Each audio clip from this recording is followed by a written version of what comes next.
One. Thank you.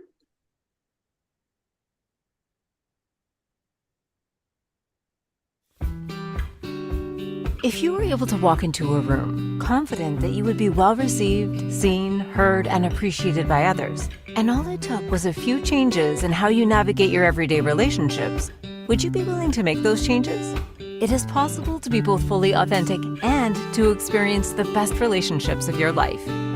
Now, here is the host of Navigating Complicated Relationships with behavior expert Michaela Gaffen-Stone. Hi, everyone. Welcome to Navigating Complicated Relationships. I am excited to have you here today. We are talking about the emotional brain today.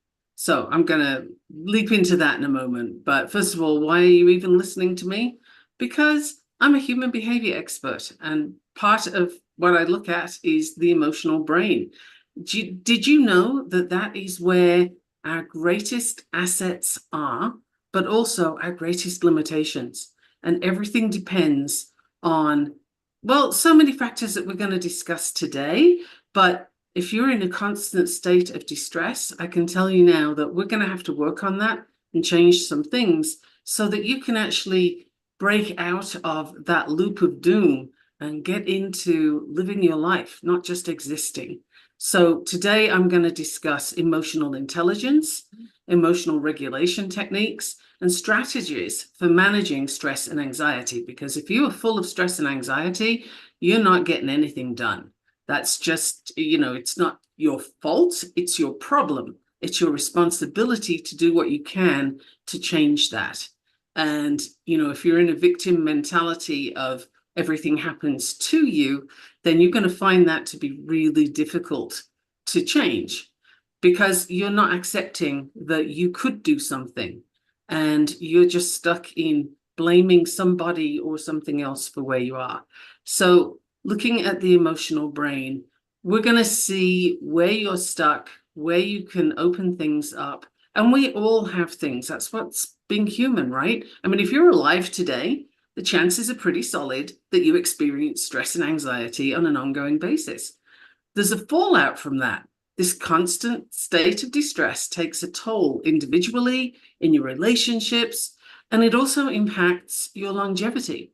Like, you're not going to live the long, healthy life that you'd like to if you are stuck in a whole lot of stress and de-stress. That's not what we're here for.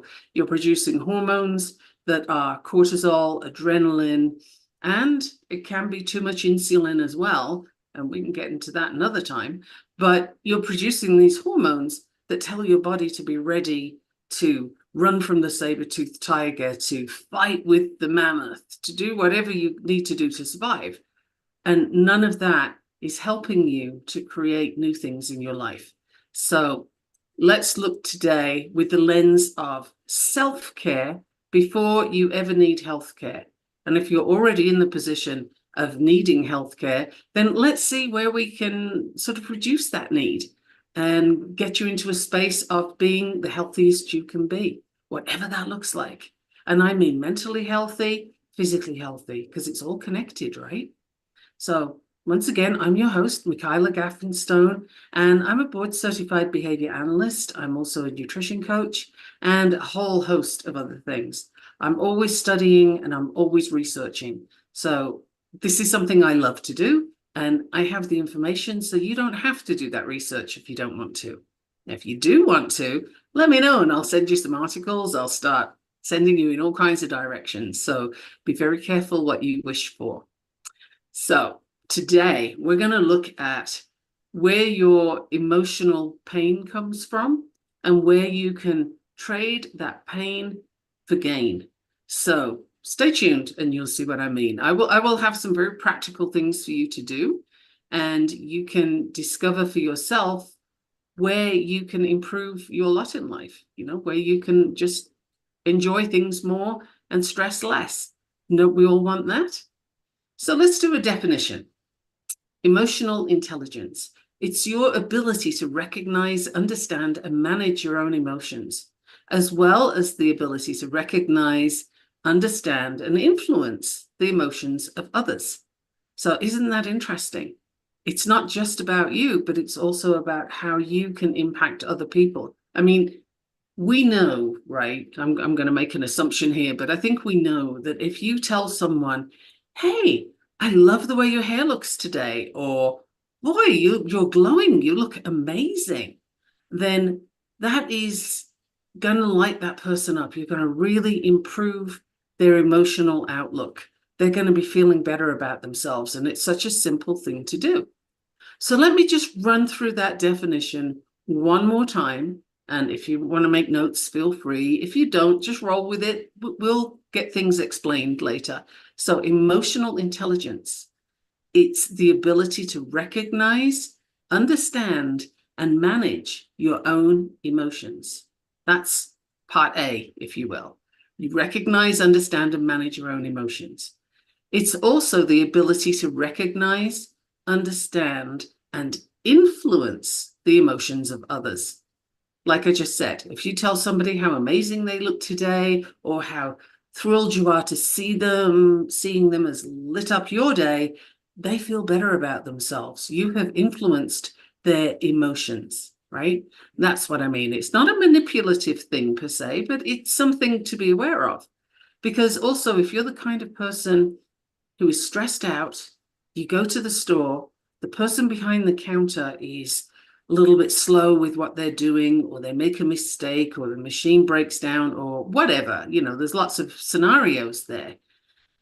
You're the kind of person that gets sort of bad-tempered about it because you're under so much stress, and you yell at the person behind the counter.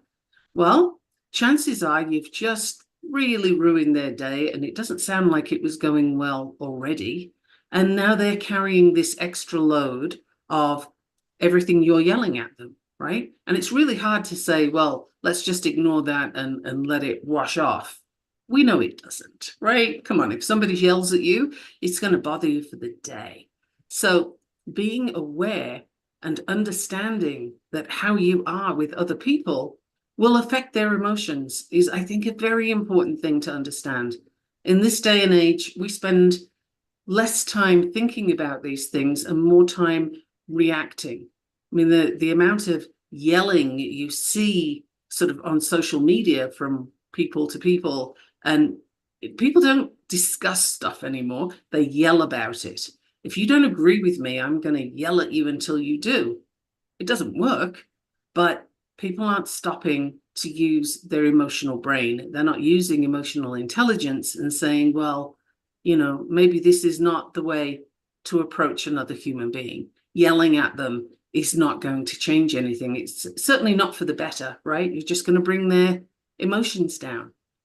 So emotional intelligence includes several components, right? It has a lot of different things in it. One of them is self-awareness, recognizing your emotions and where your emotions impact your thoughts, your behaviors, and ultimately your decisions. And this one's important.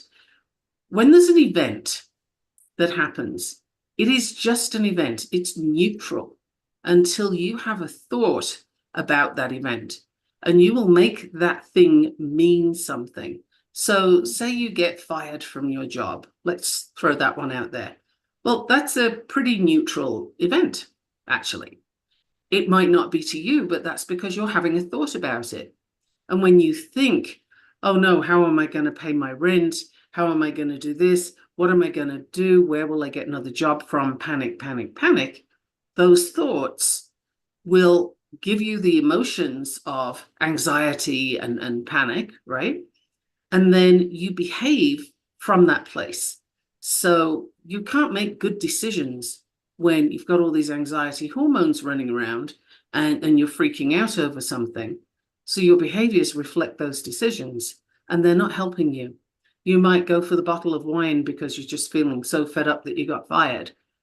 Okay, there could be a time where you need some downtime to just reflect on how you're thinking about this. But if you stay there, then you're getting into a problem where you're not recognizing that your emotions have an impact on how things are going to turn out for you.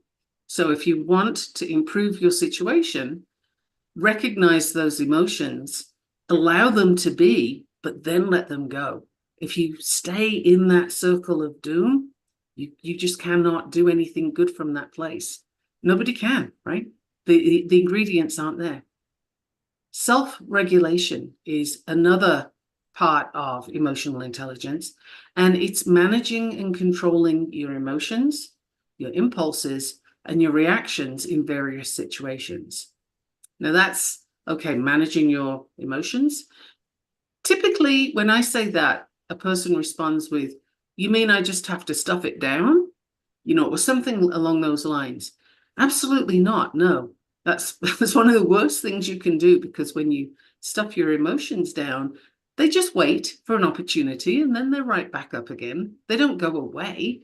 They just sit there stressing you out, right? So managing your emotions is a case of recognizing that maybe you're having a very big response to something that won't be helpful right now.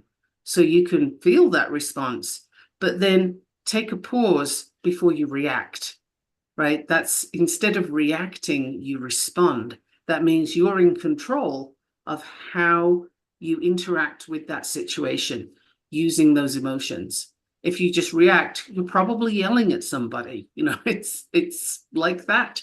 And then you can repent at your leisure, right? You can reap the rewards of yelling at someone in an inadvised way, for as long as that takes, right? If you're at work and you get mad at your boss and you yell at them, well, that probably won't go well. But if you're mad at your boss and you feel it and you go off for a walk or something, or you go to the restroom if you can't go for a walk, and you just sit with those emotions for a minute or two, and then think about your strategies. What do you want to do so that situation doesn't come up again? And then you can respond, right? So that is self-regulation. It's not a case of stuffing anything down. It's a case of working with what comes up for you. So I'm going to go into one more thing before we have a break. Wow, this time goes so fast. And that is social awareness, the ability to empathize and understand other people's emotions. You might not be feeling them, you might not agree with them, but how about you understand that they have a perspective and they have feelings and that they might not match yours? This is okay. This is what people do. When you insist somebody else sees things your way, it's actually a sign of insecurity in your beliefs. You're insisting the other person validates what you're coming up with, what you're presenting. And the need for that means you need to be in control and have them sort of subservient to your views. And you need them on board with you, because otherwise maybe your views aren't right. Maybe you need to look at that again. Social awareness is such an important thing. If you can't imagine what the other person is dealing with or where they're coming from, if you can't see that they have a different life experience to you, then you're really in a blinkered situation, and that's going to cause a lot of stress to just circulate for you, right? So social awareness is really, really important. Now, before the break, we have gone through self-awareness and recognizing your own thoughts and emotions and the impacts that you have on other people. Self-regulation, the difference between a reaction, which is just in the moment, boom, whatever comes out, and a response, which is where you've had time to consider what you want to do.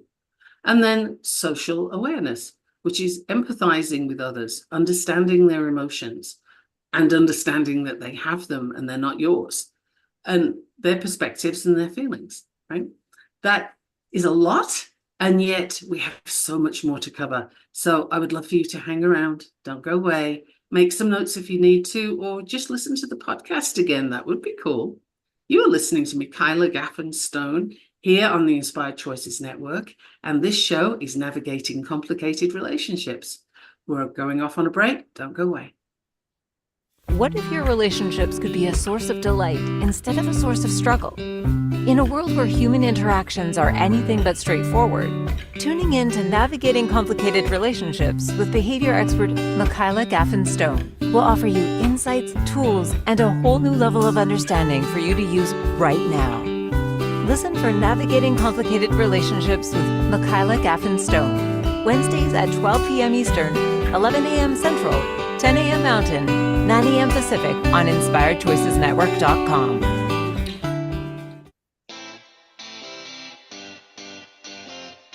Are you a subject matter expert?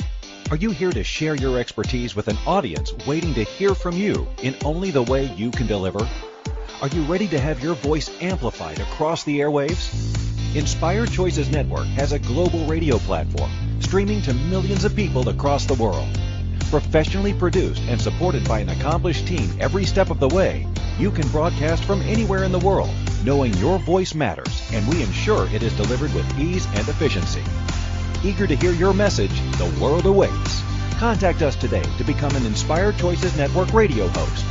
Email becomeahost@inspiredchoicesnetwork.com. This is Navigating Complicated Relationships with Michaela Gaffen. To participate in the program, join the live studio audience in our chat room at InspiredChoicesNetwork.com. You can also send an email to mickey@gaffenstone.com. Now back to the program. Hey, welcome back, everyone. Before the break, we covered social awareness, self-regulation, and self-awareness when it comes to emotional intelligence.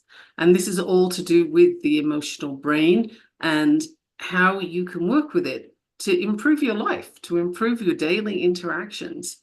For example, relationship management.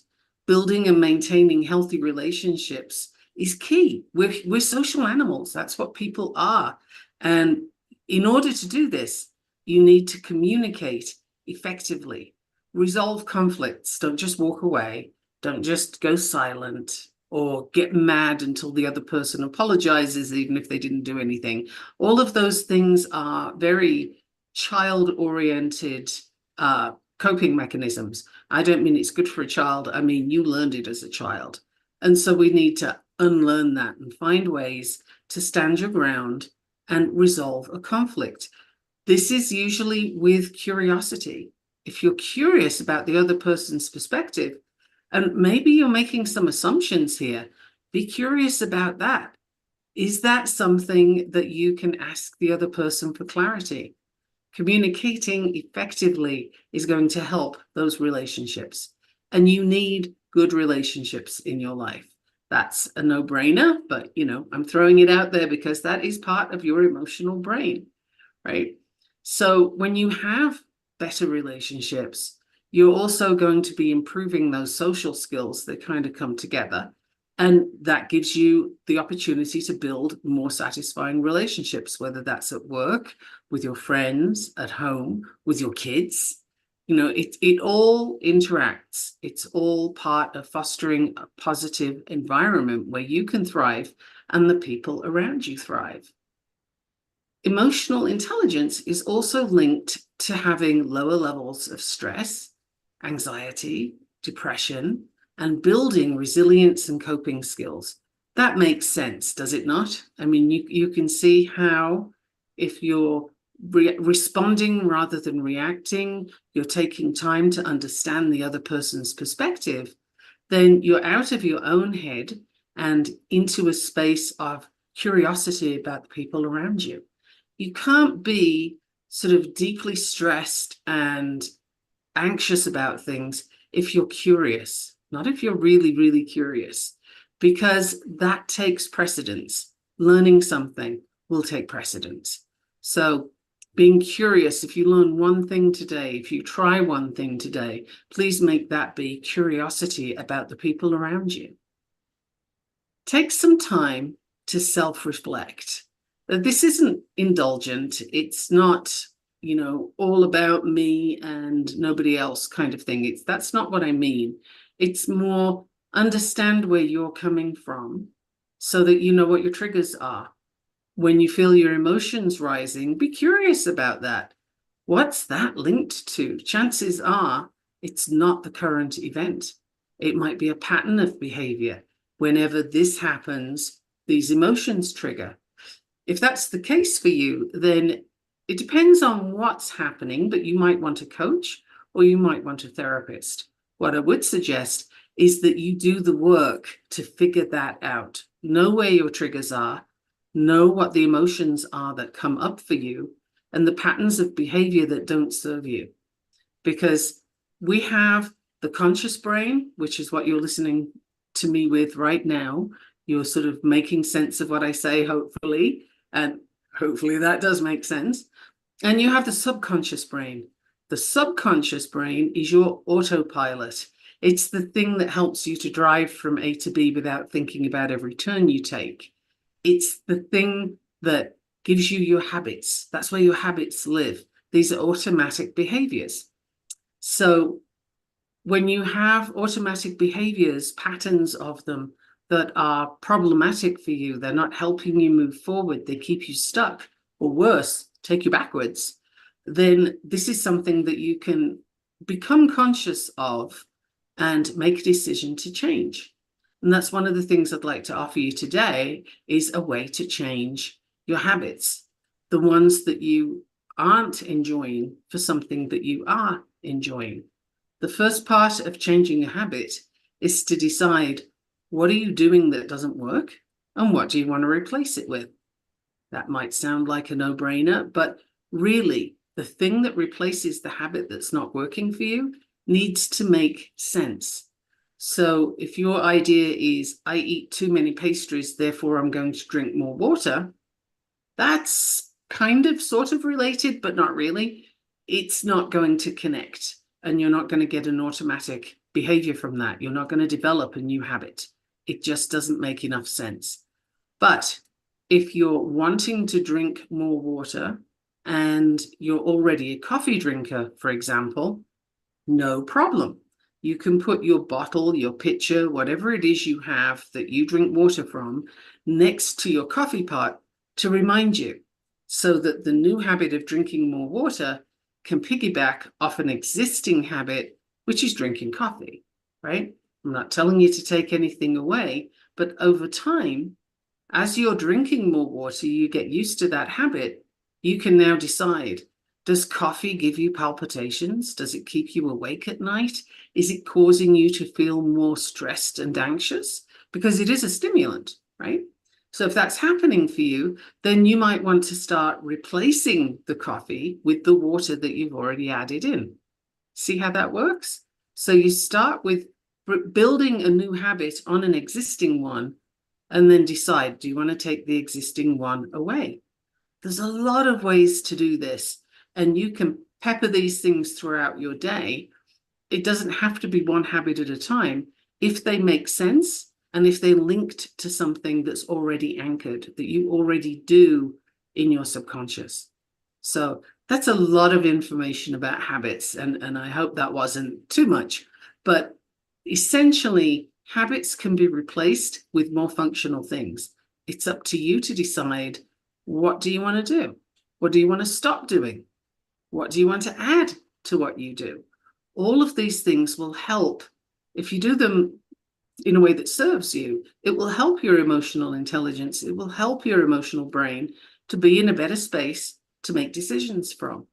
And I mentioned right at the beginning of this episode that if you're in a state of distress, upset, you've got all these hormones running around that are causing you to be ready to fight or flight, then you cannot make good decisions, right? Another part of your decision making is going to be looking for feedback, and looking for feedback from people whose opinion you value, right? If you don't see them doing what you want to do, if they're not ahead of you in some way, or at least by the side of you, then I would say you need to question, is this person going to help me build some strength and some growth in areas where I want help? Can they do that for you? Chances are, if they're behind you in this, no. But you might be that person for them. That's a different decision, right? And that's something that you can think about. Don't just jump into it, though. Think about, do you want to be this person's model for strength and growth? Who are you finding to get their insight into what you're doing? Talking to someone who's ahead of you in that field can give you some helpful tips. They can see things because they've already done the work, and that can really help you to move forward. So that's a strategy I'd like to offer right now, is looking for feedback from people whose opinions you value. Someone who you admire where they are, what they're doing. You see this skill set in them. You see a certain quality that you would like to have. Okay, very cool. Go approach that person and start having a conversation with them.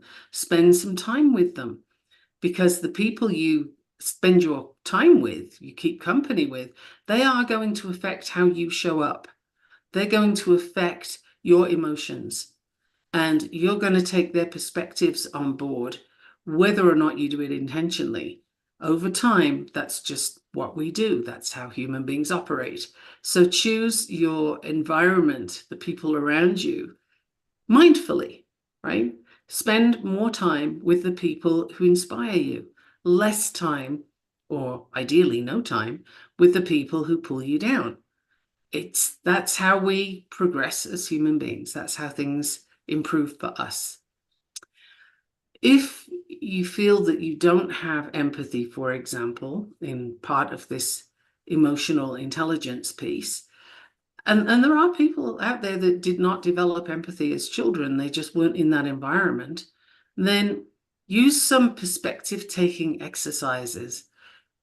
Spend some time intentionally, actively listening to others. Now, what does that mean?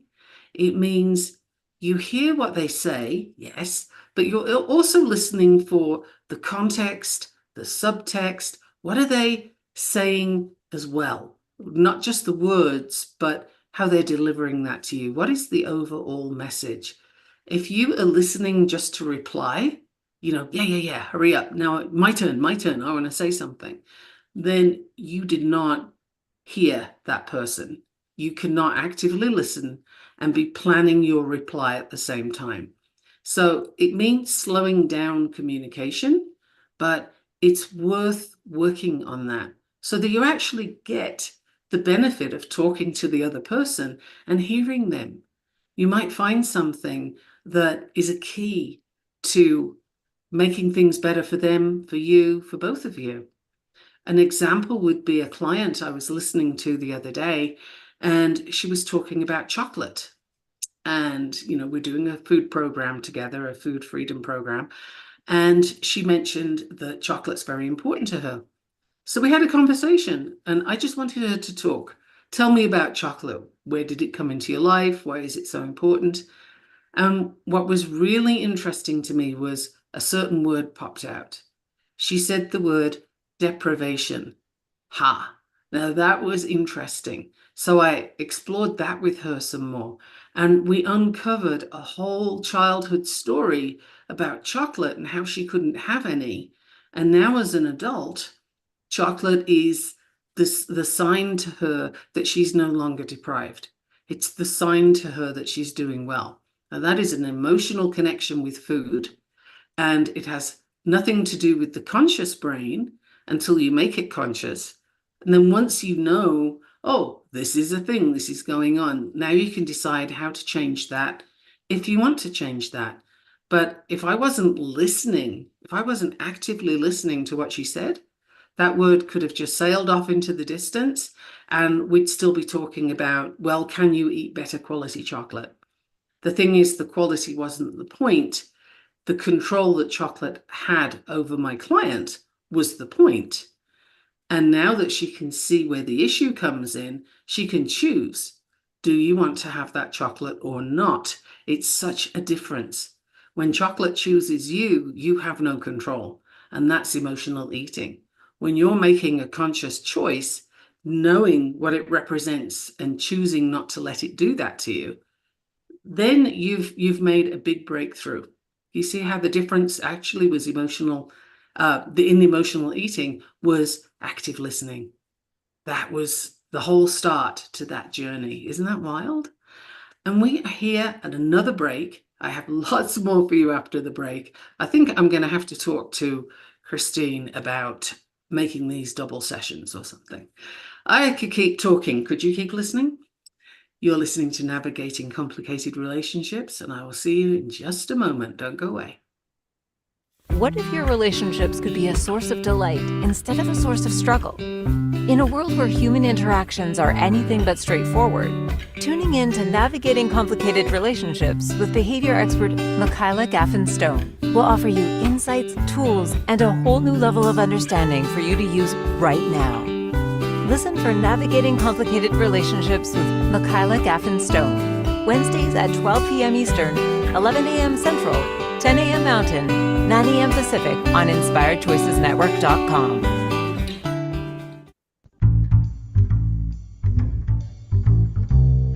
How wonderful would it be to carry your favorite Inspired Choices Network host with you throughout your day? Well, now you can. Inspired Choices Network now has its very own mobile app.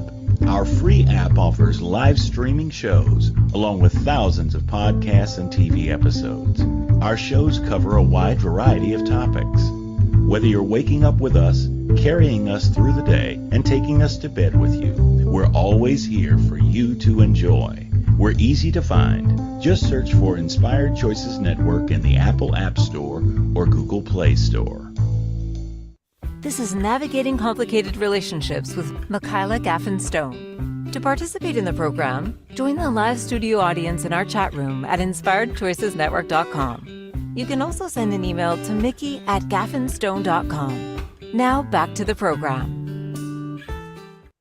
Welcome back, everyone. Now, I do love to get emails, so if you would like to email me, Mickey is spelled M-I-K-K-I because I'm not a mouse, and Gaffenstone is Gaffenstone.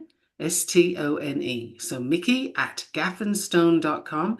You will find me there. That's my email, and I am very responsive. So do email me if you have any questions about this, if you have any topics you'd like me to discuss, anything at all, really, questions, comments, just hit me up and I will reply. And hopefully you're getting some benefit out of these conversations, because I very much enjoy telling you the things that I learn and hoping that they land for somebody somewhere in a way that helps your day improve, and maybe your week and your month and even your year. Let's go wild, right? So overall, emotional intelligence is crucial. It plays such an important role in your personal success, your professional success, because this affects how you interact with other people. It affects how you navigate challenges and how you even look at those challenges. Like, is that a boulder in front of you, or is it an opportunity to learn something and do something different? That will make the world of difference to the decision you then make moving forward. And whether or not you move forward, or if you sit down and stare at the boulder complaining about your lot in life, it will make a difference. Nobody's judging you for where you are, but can you make a decision to work on your emotional intelligence, to improve your interactions with others and yourself, right? Improve your lot in life. Why not? You can do it right now. And by the way, happiness, which is a subject that people like to link to emotional intelligence, happiness is actually a state. It's not a goal. It's not a thing that you build. It's something that you choose. And it takes practice if you're not in the habit. But happiness is a state of emotion. It's a choice that you can work on. So when you're looking at your boulder, can you see where the benefits to having that boulder are? Does it give you an opportunity to rest, review, take a different path? Hey, that was really a blessing. Now I'm going this way instead. Like, instead of just getting stuck, how can you look at that differently and take yourself to a place of happiness, a state of happiness? It's a choice. So that's something I want to throw in there so that you don't spend time pursuing happiness. It's not actually something to be pursued, it's something to choose. Isn't that important? I think so. So I'm going to give you some emotional regulation techniques and see which ones you're already doing, which ones you want to start with. And the first one, I'm going to tell you to breathe. Of course I am. But the breathing that really helps your brain to understand that you are not in danger, you are safe, you can be relaxed, you don't have to have those hormones. That kind of breathing is a deep breathing. For example, box breathing, which is where you breathe in for a slow count of 5, hold it for 5, release for 5, and then depending on where you are with your box breathing, you can either pause for 5 before you breathe again, or just pause for a few seconds before you breathe again. And the more you practice this, 5, 5, 5, ideally 5 times, right? Easy to remember, lots of 5s. Then you're telling your brain, it's okay, there's no saber-toothed tiger, I'm good. I can be nice and relaxed here. And the intensity of those emotions that you're feeling will be reduced. They will come down because your brain says it's safe, okay? So box breathing is one of the first things I would recommend. Do it as often as you reasonably can, and you can do it anywhere. It's just a case of remembering to do it. So remember earlier I mentioned anchoring habits. What would make sense for you to anchor that to? Is it at a certain point in your day? Is it when you do a certain action? Is it when you hear a certain trigger word? You can figure that out as to what's going to work for you the best and try it and be prepared to try different things. But the more you can incorporate box breathing, the better you're going to be able to just bring those emotions back down to something you can handle. Now, meditation is another strategy, and it basically involves paying attention to right now, the present moment, without judging it. You don't have to have an opinion about it.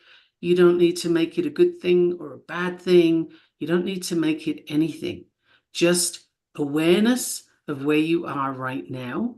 That helps you to increase self-awareness, and it also works on emotional regulation. It's not what some people think, where you have to stop your thoughts. Let me just disabuse you of that one right away. You cannot stop your thoughts. That doesn't work. The brain is always chugging. It's always giving you thoughts. This is a Western misinterpretation of an Eastern practice. So just being aware of where you are and what's happening. And you can do that at the same time as the box breathing. Be aware of the breathing. There you go. You've just combined two things, right? And they bring those emotions down to a more centered place. And if you're really feeling like you have a lot of big emotions, this can be some of the biggest stuff to help you with. Now, reframing. Reframing is something I've mentioned in previous podcasts, and it bears mentioning many, many more times. And that is how you look at a negative thought or an irrational thought that leads to emotional distress, and you find a different way to look at it, the different perspective. For example, the boulder I mentioned earlier. What else could that boulder be? What else could it mean? How can you change the obstacle into an opportunity? And that's not like woo-woo thinking that doesn't make sense for the average person. It totally makes sense because this boulder is there. The question is, what are you going to think about it and how are you going to respond to it? Right? The fact that the obstacle came up is neutral. It's a thing until you make it mean something. So you have a choice to reframe your sort of go-to, this is a disaster, to, hey, this is an opportunity. Let me find the opportunity here. Might not be obvious right away. Get curious. Really look for that. Now, some people like to write. They're like journaling, and lots of things come out when you're journaling, and that can be a very powerful way to give yourself an outlet for processing emotions. And it can also bring you new perspectives. So much depends on how you learn and how you operate. If you're somebody who likes writing, just start brain dumping all over the paper. And it typically works better with pen and paper rather than a computer. But you do lots and lots of writing, and you'll be surprised at the things that come up. If you're not sure which of these techniques is for you, that's fine. I would invite you to investigate, try them, try different things. Now, if you're someone who is looking to incorporate exercise into your day as a way of managing emotions, and well, there's so many benefits to exercise. Do I need to go into them here? But what kind of exercise do you plan to incorporate? If you're working on reducing your distress and getting yourself into a place of what's called eustress, which is EU stress, not YOU stress. Eustress is where you're using stress as a fuel, and it's a good thing. It's the fuel of life. We need stress or we don't do anything. But distress is when you've got a blockage of that fuel and you're no longer using it properly. It is creating trouble for you. So if this is your situation, then finding something that is more intentional in movement, like Tai Chi or yoga, can be really good. Pilates can be amazing. And while you're doing your Pilates, not only are you slowing down and being intentional, and you're definitely in the moment, but you're also building physical strength while you reduce your mental stress. How cool is that? I mean, that is a win-win-win, right? So that's something that you could incorporate into your day, and make sure you have your water bottle by the side so that you're increasing your water intake to match the extra movement that you're doing. Can you see how all of this is building towards a very healthy day for you? It's not saying that the thing somebody else did to you that was awful wasn't awful. Sure, it was awful, but don't keep giving it power. It can go away now. You can take control for yourself, and you have some techniques that you can use, right? I'm offering you all kinds of things here today, and I would love to know what you try and what works best. Let me know what works for you. Now, there's another technique I'd like to throw at you right now, and that's social support.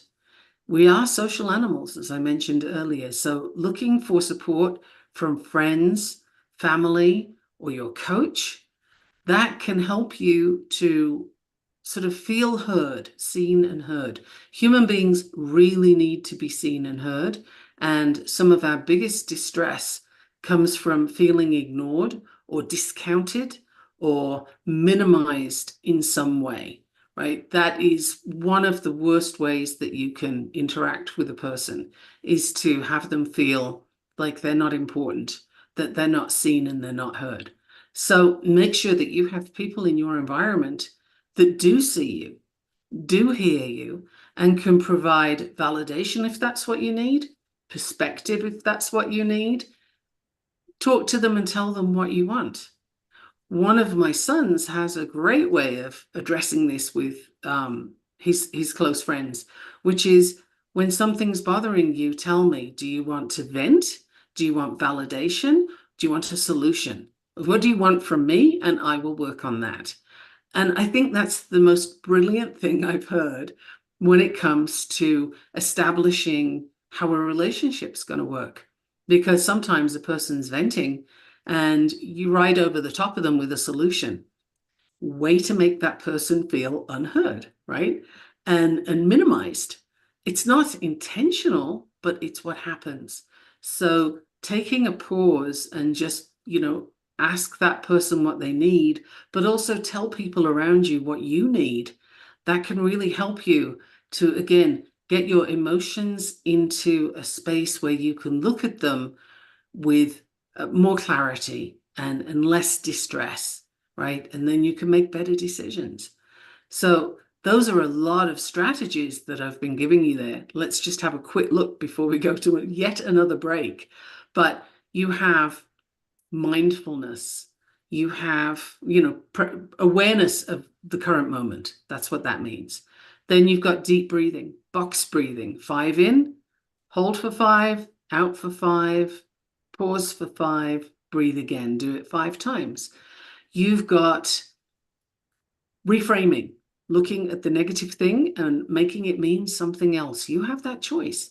You can write in your journal, or you can do mindful movements such as yoga or Pilates. You can do all of these things. I would love for you to try them and let me know how that works for you and why. What difference do you see in your life? Let me know. I will see you after the break. I'm Michaela Gaffen and I'm here with Navigating Complicated Relationships, and you are listening to me. Yay! Don't go away. What if your relationships could be a source of delight instead of a source of struggle? In a world where human interactions are anything but straightforward, tuning in to Navigating Complicated Relationships with behavior expert Michaela Gaffen will offer you insights, tools, and a whole new level of understanding for you to use right now. Listen for Navigating Complicated Relationships with Michaela Gaffen Wednesdays at 12 p.m. Eastern, 11 a.m. Central, 10 a.m. Mountain, 9 a.m. Pacific on InspiredChoicesNetwork.com. This is Navigating Complicated Relationships with Michaela Gaffen. To participate in the program, join the live studio audience in our chat room at InspiredChoicesNetwork.com. You can also send an email to mickey@gaffenstone.com. Now back to the program. Welcome back. Excuse me. Welcome back, everyone. You're listening to Navigating Complicated Relationships, and I'm your host, Michaela Gaffen. You can email me, absolutely, mickey@gaffenstone.com, MIKKI. You can also find me on Facebook very easily. I'm there quite a lot. You can find me on LinkedIn and to some degree on Instagram. So contact me in any of those places, whatever works for you, and I will respond. Let me know how this is working for you. Let me know what other topics would be interesting for you. And if you want coaching with any of this, then let's have a conversation about that and see what it would look like for you. Because I'm not talking about things that I can't back up. I'm not talking about things that I can't help you with. That would be kind of pointless, right? So let's get into the rest of what I have for you today with what little time we have. But another thing that you might find helps you to reduce your stress is, I'm going to say time management, but I don't mean that you're going to, block your calendar with everything. I don't really mean that. Time management is more, how many things do you have on your to-do list that don't really need to be there? Are they crucial? Will the world stop revolving if you take them off? Can you give them to someone else? Does it have to be today? Could it be next week, next month? Time management is prioritizing your tasks. You could break them down into smaller steps if that works for you, or you can just shove a few things off to the side and say, I'm going to focus on this one thing. Then when it's done, I'm going to do these two other things. That could be one way of working it in. Another thing to do is, if you are somebody who likes to use a calendar a lot, most of us do, then put your breaks on the calendar first. Give yourself some time to go do that Pilates or that yoga. Give yourself some time to go get another drink of water, and hey, go hog wild and go to the bathroom as well. Because how many of us set our calendars with back-to-back appointments and then you're stuck thinking, uh-oh, I didn't give myself any time at all and I'm having to jump from meeting to meeting, or whatever it is that's on your calendar. That's not the ideal way to reduce your stress, right? So if you want to reduce overwhelm, anxiety, and yes, that source of stress, then be realistic about what's on your calendar and aim low. You can always add stuff later, but your brain is looking for that dopamine hit from success. So if you put less on your calendar than you would like to achieve, less than you think you can achieve, then you're going to get that dopamine. Woohoo, look at us, we did it. And you can add something if you really want to. Or you could just have a break. You could have a rest. How wild is that? I don't think we rest enough. I don't think it's valued enough. Another key to working with your stress to reduce it to a manageable level is boundaries. And I have done at least 2 episodes on the subject of boundaries because it's so important. Learn to say no to new commitments or requests that people have of you if it doesn't work for you. Sometimes we say yes just because we can. We say yes because we want the other person to be happy with us. We say yes because we were taught as kids that when somebody asks you for something, you say yes, right? All of those things are unhealthy for you.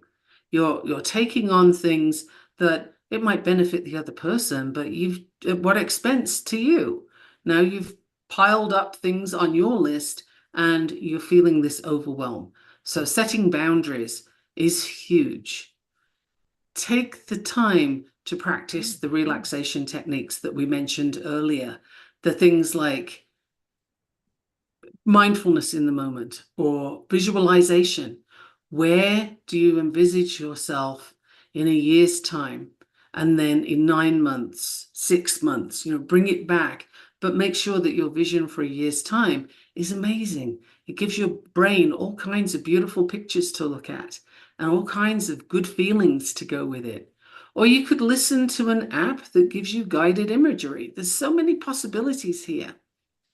Then the key thing that I'm saving right till the end, but it's a big deal, is the food you eat will make a massive difference to your health.